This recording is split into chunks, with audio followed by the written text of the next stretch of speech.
Bonjour, donc en présentation aujourd'hui le Walther SG68 modèle 16 joules. Donc c'est un fusil à pompe d'une valeur approximative de 450 euros qui vaut son prix puisque là on ne voit pas le mécanisme mais il est quasiment complètement en aluminium, en acier ou en laiton à l'intérieur plus l'extérieur. Les seules choses en plastique sont la crosse ici avec ceci là, le levier d'armement en plastique aussi et puis la crosse qui vient derrière, donc ceci en plastique aussi, de très bonne qualité, avec quasiment aucune moulure de visible et très propre. Donc ce fusil à pompe, pour commencer, s'alimente avec du CO2, donc soit avec ce système là qui est très sympa en fait. En fait, vous dévissez ceci de l'arrière du fusil, donc là, comme ça. Ensuite, vous ouvrez le derrière ici.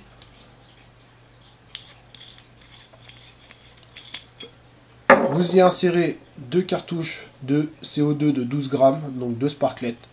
Une avec dans le sens là en fait et l'autre dans l'autre sens.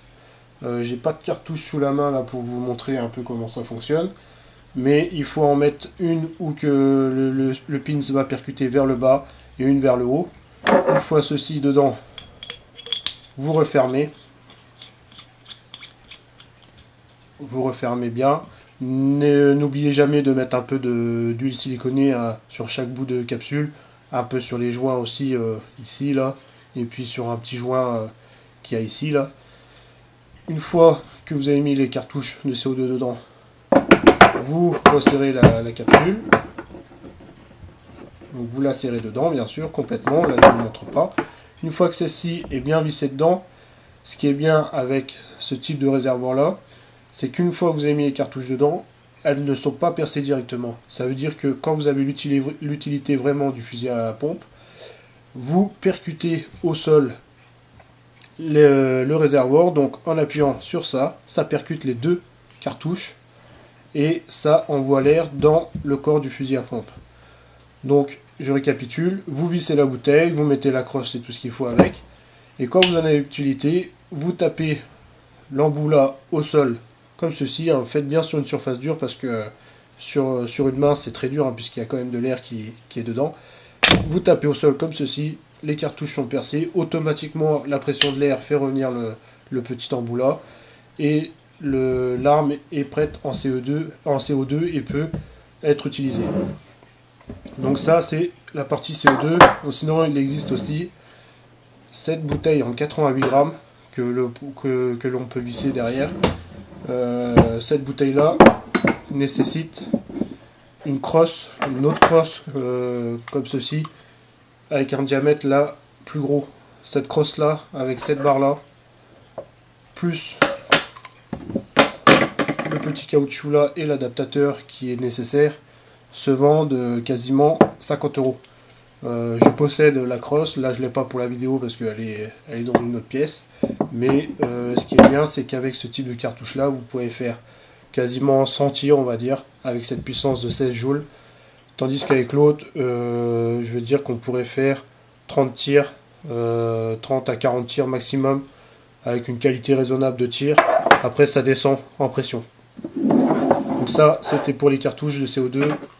La crosse aussi, hein. Quand vous voulez la régler, vous appuyez ici, vous avancez, vous reculez. Si vous voulez l'enlever, vous la tirez carrément là, vous l'enlevez de la tige et c'est bon. Donc je vais faire bref hein, pour éviter de faire une longue vidéo. Donc pour ce qui est réservoir d'air, CO2, tout ça c'est vu. Ensuite on passe au chargement des billes dans l'arme. Donc pour charger les billes dans l'arme, il y a un petit réservoir ici, là. Donc on exerce une pression là, comme ceci, ça s'ouvre. Donc je recommence, j'appuie, ça s'ouvre.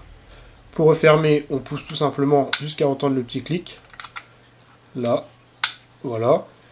Donc une fois que c'est ouvert, on y insère les billes dans le tube du magasin par l'orifice, donc par le trou ici.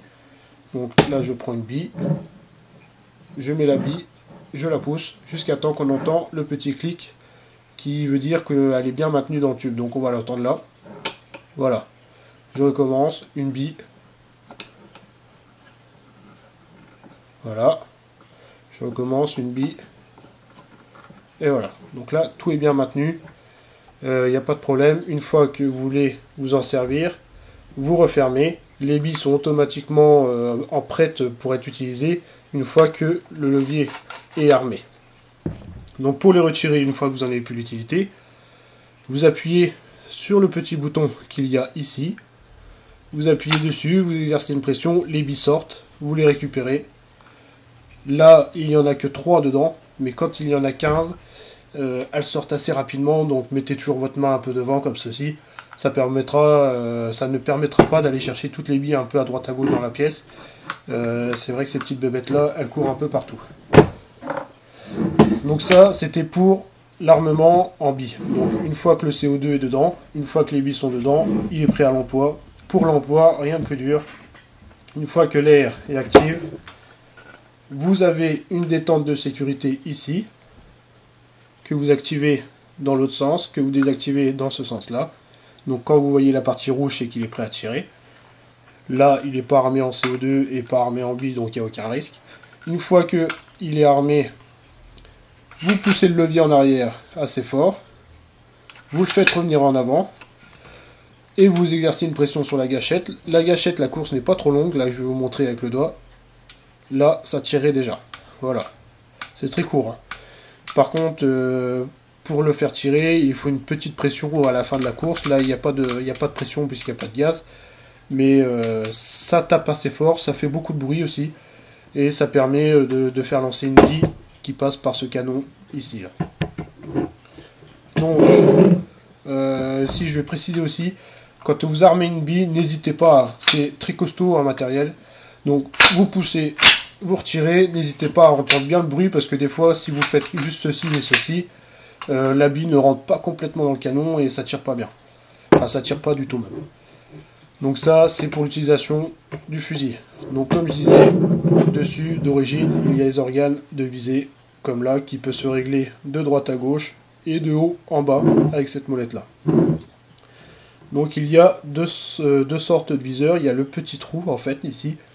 C'est pour une distance courte, si vous voulez faire un tir sur une courte distance. Et le gros pour une longue distance.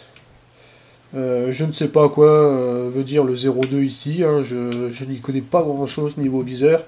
Moi je l'ai équipé du Red Dot, comme ça c'est plus simple. Donc une fois que vous avez réglé là, il y a l'autre mire qui est de l'autre côté, donc rétractable comme je disais tout à l'heure.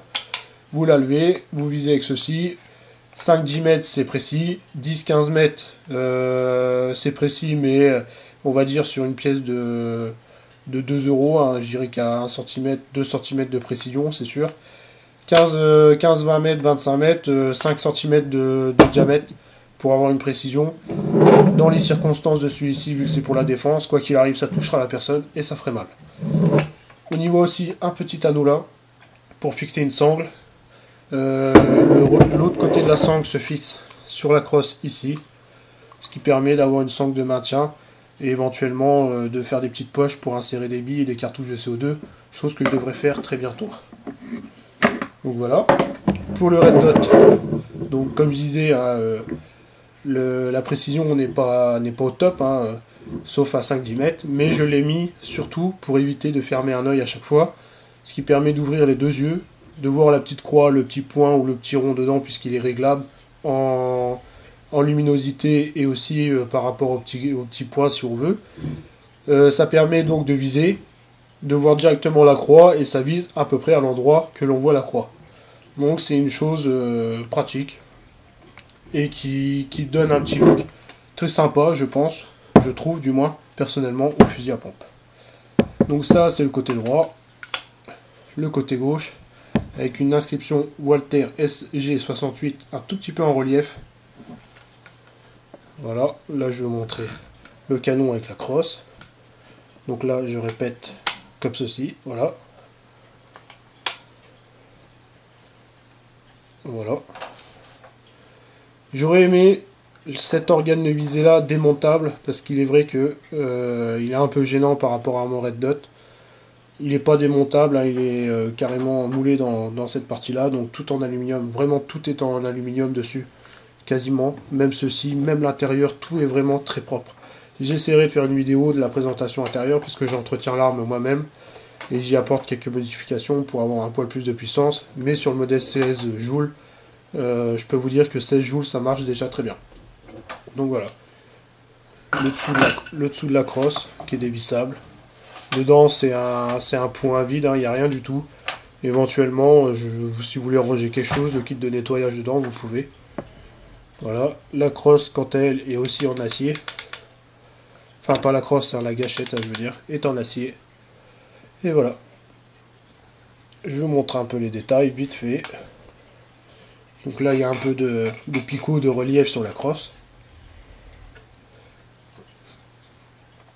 Le rail Picatinny. Il y a ce petit bouton là, j'avais oublié de vous dire aussi, quand vous mettez off, vous pouvez tirer.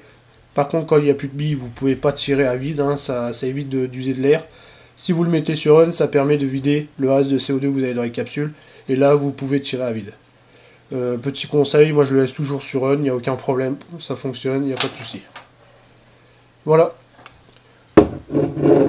Donc je répète, il est fourni dans un carton avec une notice, avec un kit nettoyage, avec une burette d'huile, avec 100 billes. Ça marche très bien, n'hésitez pas, il faut cependant un certificat du médecin comme quoi vous êtes apte à l'avoir, ou une licence de tir ou un permis de chasse. Moi personnellement je ne regrette pas cet achat. Merci beaucoup pour votre écoute, en espérant que ça vous aura conseillé. Si vous avez des questions, n'hésitez pas, et à la prochaine. Merci, au revoir.